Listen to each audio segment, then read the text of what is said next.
있는데 JW님이 예. 보내주신 질문입니다. 남녀 모두 만족할 수 있는 실질적인 젠더 갈등 해소 방안이 있습니까? 가능하면 예시도 좀 부탁합니다. 이렇게. 저는 기본적으로요. 예. 세상에 이제 보편적인 문제들을 젠더 갈등으로 치환시키지 않았으면 좋겠다. 이런 거요. 가장 이제 보통 이런 일들이 많이 벌어지는 게 그 범죄를 특정 성별과 엮는 것이거든요. 여자라서 죽었다. 뭐 남자라서 잠재적 가해자다. 뭐 이런 식으로 스테레오타이핑이라고 하죠, 저희가. 예. 어떤 특정 집단의 성격을 규정해 버리는 것. 이게 굉장히 무서운 거거든요. 미국 같은 데서 만약에 뭐 자살폭탄 테러에 대해 가지고 어떤 경향성이 있다 그래 가지고 특정 종교를 가진 사람이 자살폭탄 테러를 한다라는 발언을 하는 것 자체로도 굉장히 위험한 거거든요. 그렇죠. 그런데 예를 들어 우리나라에서는 그런 것들이 무비판적으로 이제 통용되고 있는데 그런 발언을 하지 않는 게 중요하다. 말 그대로 고유정 씨 같은 아주 극악무도한 어떤 사건 같은 경우도 그건 고유정 씨가 여자라서가 아니라 굉장히 나쁜 사람이고 제가 봤을 땐 정신적으로 좀 이상한 분이기 때문에 그런 흉악 범죄를 저지른 거지 그런 경향성이나 아니면 특징을 찾아내려고 하는 행위 자체를 좀 배척해야 되는 게 아닌가 그런 생각을 합니다. 저는 미국에서 이제 대학 다니면서 그걸 교육 많이 받아가지고요. 어지간해서는 그렇게 안 하거든요. 근데 아직까지 한국에서는 좀 그런 문화가 아직까지는 익숙하지 않은 것 같습니다. 이수혁 폭행 사건 전해보니까 TV 토론에서 많이 말씀을 하시더라고요. 그러니까 그런 거죠. 이수혁 예. 폭행 같은 경우도 저도 뭐 술을 마시러 다니고 이러면은 술 마시다가 뭐 서로 설전을 벌이고 아니면 다소 뭐 이렇게 테이블 간에 고성 요구하고 할 수도 있는 건데 그거를 본인들 입장에서 내가 화장을 하지 않고 머리가 짧아서 맞았다. 이렇게 묘사하는 순간부터 그 상대방 남성 측은 여성 혐오자가 됩니다. 그러니까 저는 우리 사회에서 아까 스테레오타이핑 말씀을 드렸는데 그렇게 사람을 규정지어서 싸잡는 것 자체가 우리 사회에 굉장히 많은 갈등을 야기했거든요. 예전에 보면요. 전혀 근거 없이 예를 들어 뭐 전라도 사람은 이래. 경상도 사람은 이래. 이게 만국적인 지역 갈등의 시발점이었다. 저는 이렇게 보는 거고요. 저는 그거 외에도 뭐 특정 종교에 대한 어떤 인식이라든지 뭐 기독교를 믿는 사람은 이래. 뭐 아니면 불교를 믿는 사람은 이래. 이런 싸잡기가 결국에는 그런 갈등의 시작점인데 이수혁 사건에서도 결국에는 그런 걸 연상시키려고 하는 여성 혐오자를 만들려고 하는 그런 시도 자체가 저는 좀 비열했다.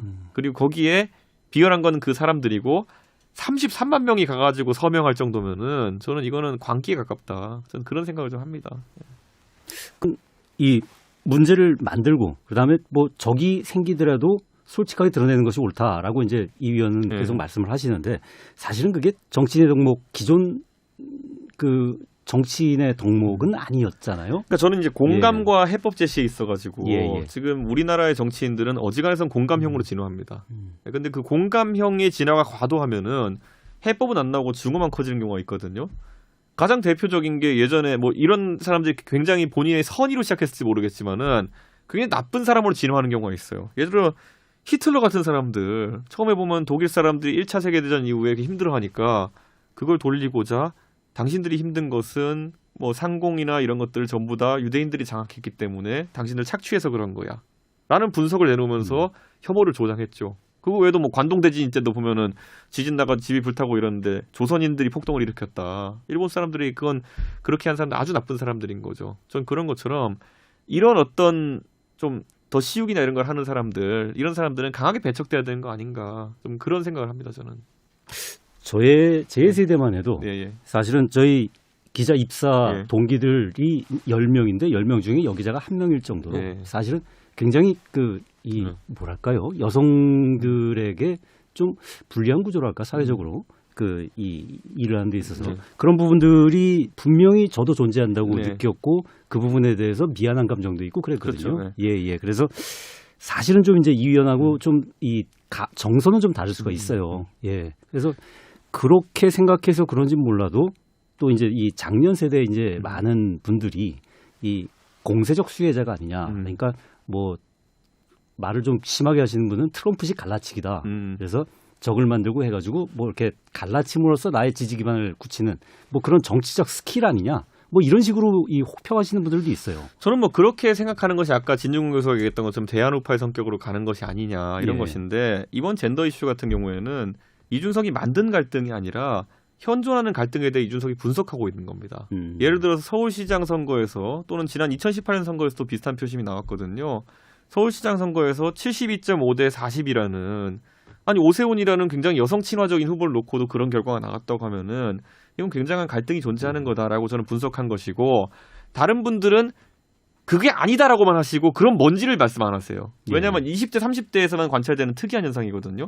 40대부터는 남녀 지지율이 거의 오차범위 내예요. 그러면 20대, 30대 남녀 지지율 차이 나는 것은 무슨 정책 때문에 무슨 이슈 때문에 그런 거다를 오히려 역으로 이제 가설을 세우면 되는 건데 그게 안 되는 거죠. 자 그래서 이제 서문합처럼 자 그럼 젠더가 아니면 뭡니까 그랬더니만은 부동산이다. 그러면은 아니 그런 그 논리를 받아들이면은 부동산 문제에 남성은 더 분노하고 여성은 분노하지 않는다는 근거가 뭐냐.